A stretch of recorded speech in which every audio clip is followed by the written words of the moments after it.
और बड़ी खबर के साथ बुलेटिन की शुरुआत करेंगे। महाराष्ट्र की रैली में मल्लिकार्जुन खड़गे का विवादित बयान, बीजेपी आरएस की तुलना जहरीले सांप से की। तो देखिए जरा भाजपा का असर किस तरह से इस चुनावी बयान में बदलता हुआ नजर आ रहा है।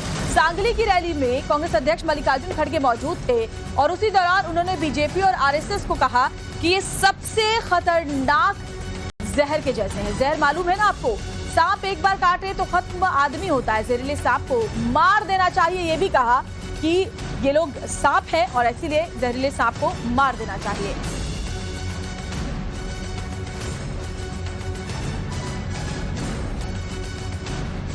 खतरनाक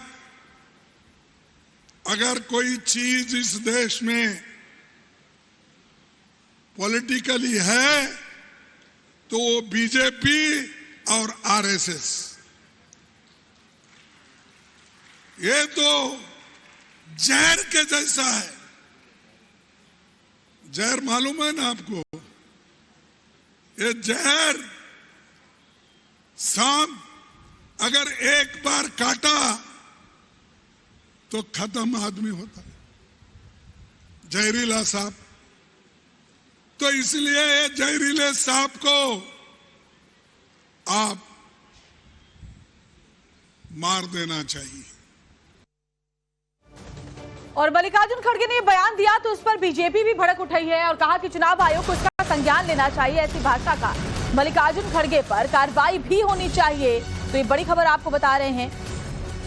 मल्लिकार्जुन खड़गे के बयान पर बीजेपी ने एक्शन लेने की मांग की है चुनाव आयोग से।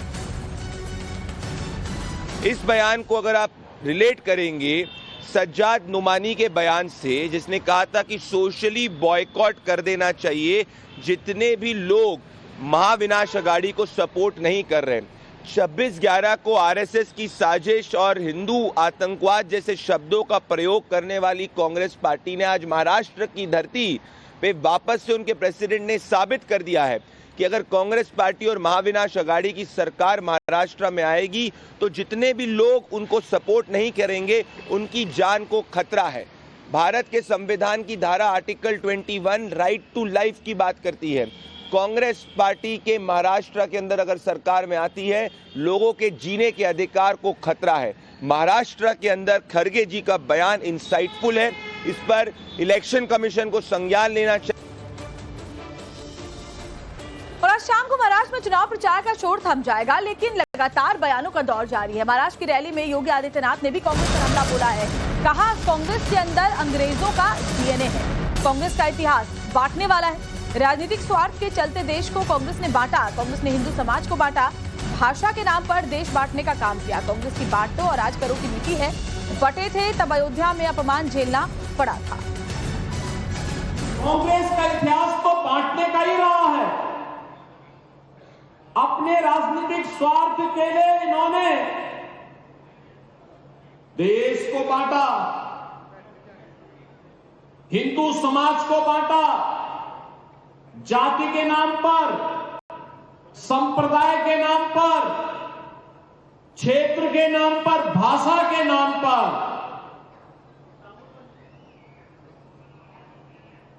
कांग्रेस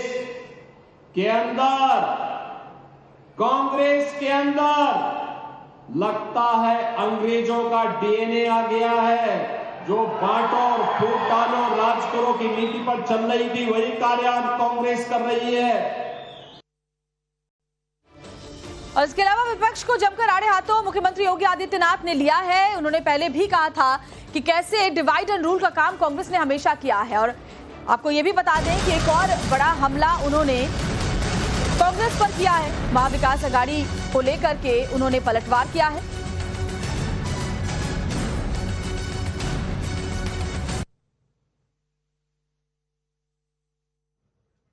और भारत के सनातन पर प्रहार हो रहा है। योगी आदित्यनाथ ने कहा सनातन पर प्रहार बर्दाश्त नहीं हो सकता है।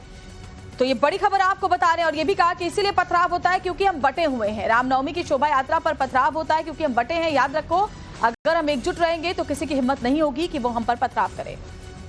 गणपति बप्पा की शोभा यात्रा पर कोई पथराव करे, ये बर्दाश्त नहीं हो सकता है, ये स्वीकार्य नहीं हो सकता है। और इसलिए पथराव होता है क्योंकि हम बटे हैं।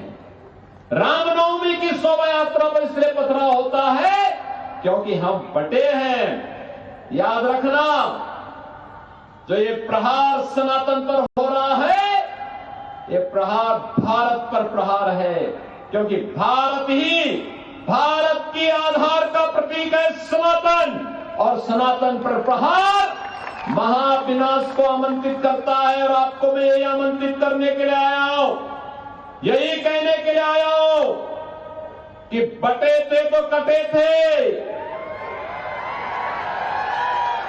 अब बटेंगे नहीं तो कटेंगे भी, एक रहेंगे सेफ रहेंगे, एक रहेंगे तो सेफ रहेंगे।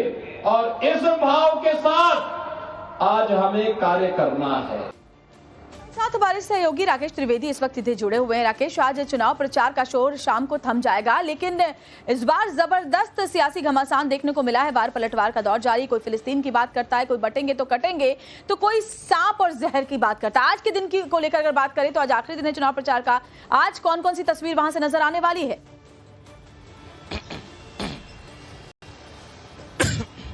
देखिए, चुनाव के प्रचार के आखिरी दिन आज राहुल गांधी जो है वो प्रेस कॉन्फ्रेंस को संबोधित करेंगे। तकरीबन 11 साढ़े 11 बजे उनकी प्रेस कॉन्फ्रेंस शुरू होगी। महाराष्ट्र के तमाम अखबारों में एक तरफ महायुति ने ऐड दी हुई है महाविकास के खिलाफ, तो दूसरी तरफ महाविकास आघाड़ी ने भी एड्स दी हुई हैं महायुति के खिलाफ। ये इसलिए सबसे रोमांचक और सबसे बड़ा मुकाबला है महाराष्ट्र विधानसभा चुनाव का, क्योंकि इस बार के चुनाव में कई राजनीतिक पार्टियों का जो अस्तित्व है वो दांव पे लगा हुआ है। फिर चाहे वो उद्धव ठाकरे की शिवसेना हो, शरद पवार की एनसीपी हो या अजित पवार की एनसीपी हो, असली शिवसेना कौन सी, नकली शिवसेना कौन सी, एनसीपी का असली चुनाव चिन्ह किसके पास, इन तमाम जो सवाल हैं इनका फैसला जनता करने वाली है। मामला अदालत में पेंडिंग है, लेकिन जनता अब 20 तारीख को ये तय करेगी कि असली शिवसेना कौन सी, असली एनसीपी कौन सी, और ये जो है 23 तारीख को ये रिजल्ट सामने आएगा और तब ये बात सामने पता चलेगी। और यही वजह है कि एक के बाद एक अलग अलग पॉलिटिकल पार्टीज की तरफ से जुबानी जंग देखने मिल गई है। कई सारे जो है लो रिमार्क्स जिसे हम कहते हैं निचले स्तर की राजनीति वो भी देखने मिली। एक से एक विवादास्पद बयान इस पूरे चुनाव प्रचार के दौरान देखने मिले। ऐसे में आदित्य ठाकरे भी एक प्रेस कॉन्फ्रेंस आज करने वाले 11:30 बजे। देखना ही होगा कि राहुल गांधी एक तरफ दूसरी तरफ आदित्य ठाकरे क्या बयान देते हैं। बिल्कुल राकेश, बनर्जी आप हमारे साथ एक के बाद एक बयानों के तीर वहां छोड़े जा रहे हैं और आज देखिए प्रेस कॉन्फ्रेंस भी होने वाली है राहुल गांधी की। आदित्य ठाकरे भी बोलने वाले, मीडिया के सामने बात रखेंगे। बनर्जी हमारे साथ एक और बड़ी खबर आपको बताते हैं। चुनावी रैली में योगी ने पाकिस्तान का भी जिक्र किया है। पाकिस्तान के टुकड़े टुकड़े हो जाएंगे, योगी आदित्यनाथ कह रहे हैं। पीओके और बलूचिस्तान भारत का हिस्सा बनेंगे। पाकिस्तान कटोरा लेकर घूम रहा है, योगी आदित्यनाथ ने ये कहा। नया भारत अब पाकिस्तान प्रस्त आतंकवादी भारत की सीमा का अतिक्रमण नहीं करता है। उसे मालूम है नया भारत है, छेड़ता नहीं है, लेकिन कोई छेड़ता है तो छोड़ता भी नहीं है, घुस करके मारता है। पाकिस्तान इसीलिए हिला हुआ है और अब तो 10 वर्ष में पाकिस्तान की हालत यह हो गई है कि कटोरा लेके घूम रहा है, कोई भीख भी नहीं दे रहा है दुनिया के अंदर। बहनों और भाइयों, मैं आपसे कहने के लिए आया हूं, भारत की ताकत को बढ़ाइए। देखना, पहले पाक अधिकृत कश्मीर भारत में आएगा, फिर बलूचिस्तान और पाकिस्तान के अन्य भाग भी भारत के हिस्से बनेंगे। तो योगी आदित्यनाथ जो आप पाकिस्तान पर बात कर रहे हैं, तो ओवैसी का फिलिस्तीन प्रेम जाग गया है। देखिए, महाराष्ट्र में मालेगांव की रैली में ओवैसी ने कहा कि 1 साल से इजराइल गाजा में जुल्म कर रहा है, फिलिस्तीन का बच्चा बोल रहा है ले पत्थर और फिलिस्तीन जिंदाबाद। ओवैसी अपने उम्मीदवार का दरअसल प्रचार करने मालेगांव पहुंचे थे। इसी दौरान उनका ये फिलिस्तीन प्रेम नजर आया।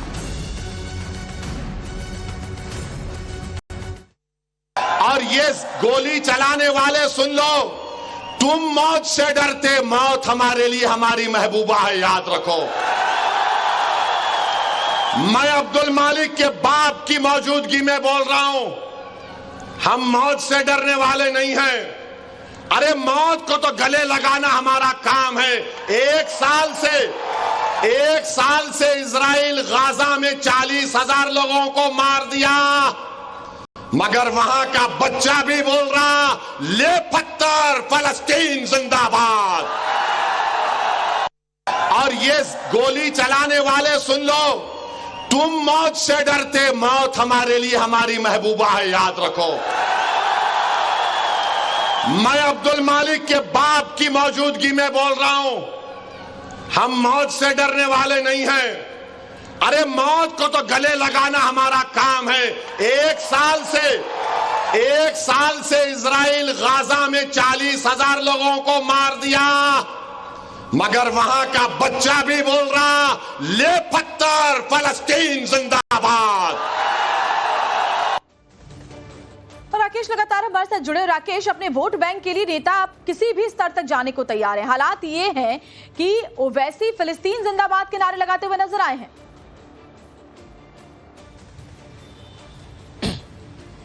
जी बिल्कुल, देखिए कहीं ना कहीं ओवैसी के लिए भी ये करो या मरो वाली सिचुएशन है और वो अपनी राजनीति को महाराष्ट्र में चमकाना चाहते हैं। पिछली बार जो है वो 2 सीटों तक सिमट के रह गए थे और इसीलिए हम देख रहे हैं कि अब तमाम पार्टियां, उनके नेताओं ने अपनी पूरी जान जो है वो फूंक दी है आज के आखिरी राउंड के प्रचार के लिए। फिर चाहे हम देख रहे हैं कि एकनाथ शिंदे जो है वो 4 जगह पे रैली कर रहे हैं, श्रीकांत शिंदे आज मैदान में है, उत्तर प्रदेश के कई कलाकार, चाहे निगहुआ की बात करें, केसरी लाल की बात करें, सब जो आज मैदान में उतर गए। वही दूसरी तरफ ओवैसी चाहते हैं कि उनकी जो मुस्लिम वोट बैंक की जो राजनीति है वो कहीं पीछे ना रह जाए, क्योंकि लोकसभा चुनाव में ओवैसी को बहुत बड़ा झटका लगा था। उनका जो एकमात्र सांसद था उसको भी हार मिल गई थी। ऐसे में क्या वो उस सीट को रिकवर कर पाएंगे? जो पूरे मुस्लिम वोट बैंक एकजुट होकर के जो लोकसभा के वक्त कहीं ना कहीं महाविकास आघाड़ी के साथ चले गए थे, उनमें से कितने को वो वापस अपने तरफ ले आएंगे और क्या वो इनडायरेक्टली बीजेपी को बेनिफिट पहुंचाएंगे? नहीं, ये कई उनकी जो राजनीति का जो जमीन है उसके ऊपर डिपेंड करता है कि जमीन कहीं आज खिसक ना जाए। और यही वजह कि ओवैसी को हमने अलग अलग स्टेज पर अलग अलग बयान देते हुए देखा। कई बार उनको फडणवीस के साथ जुबानी जंग में शामिल होते हुए देखा।